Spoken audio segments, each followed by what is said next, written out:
Good evening, I'm Nashika and this is chale.news. Tonight, IMF figures reveal Ghana's gold program lost nearly $2 billion, and someone has some serious explaining to do.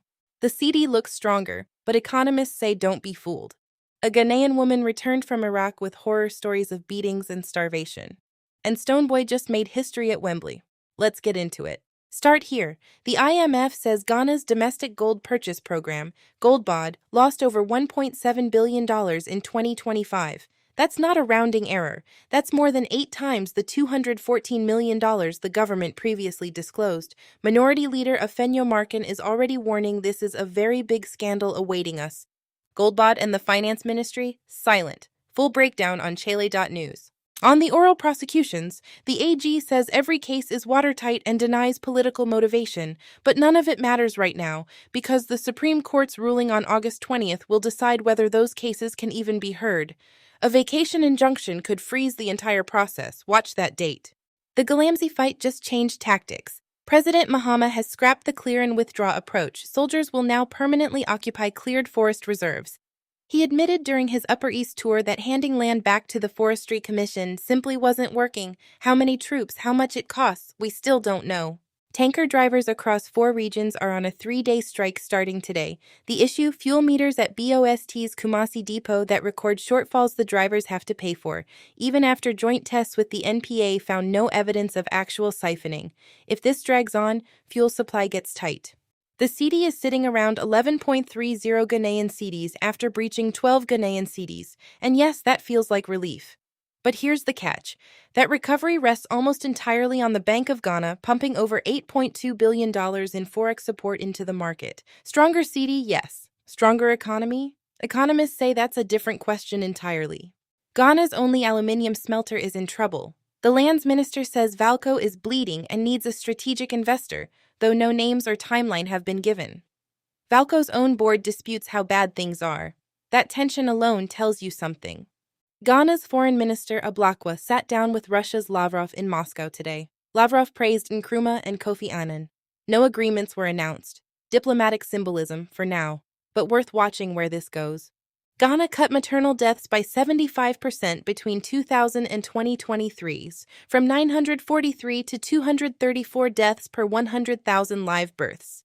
That is real progress, and it deserves to be said plainly, but 234 is still more than 3 times the global SDG target of 70 by 2030.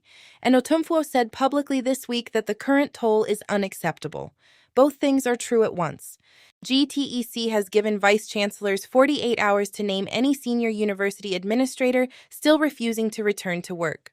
The ongoing admin strike is already threatening admissions and exams. No mediation talks have been announced. Universities, students are waiting.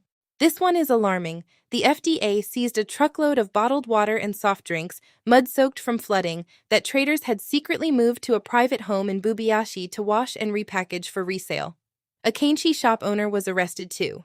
The FDA says these products can cause cholera, typhoid, and dysentery. If you're in Accra, check where your drinks are coming from. Full story on chale.news. A Ghanaian woman is going viral tonight, and the story she's telling is devastating. She says she was beaten by 2 men whenever she complained about conditions at the job she'd been placed in Iraq, through a recruitment agency that then went silent on her. Her family paid 200 million Ghanaian cedis to bring her home. The Ministry of Foreign Affairs has not responded. Meanwhile, the community of Tanoso in the Ahafo region didn't wait for authorities. On Sunday, residents caught their own Ankabeya Haney, a traditional chief, loading mineral-bearing sacks from an illegal mining site near the sacred Tano River. He's now in police custody. The community acted. Let that land. Ghana has a blood alcohol limit for drivers for the first time ever, 0.05%.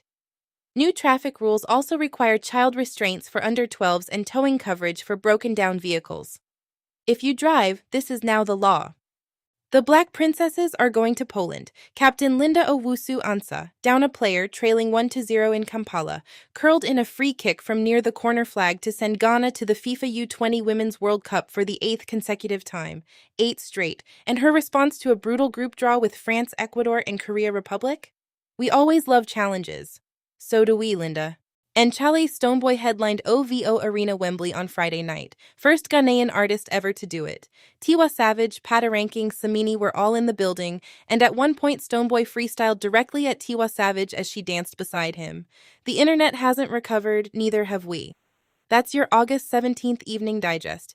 Every story fully reported is waiting at chale.news. Stay informed. We'll see you tomorrow.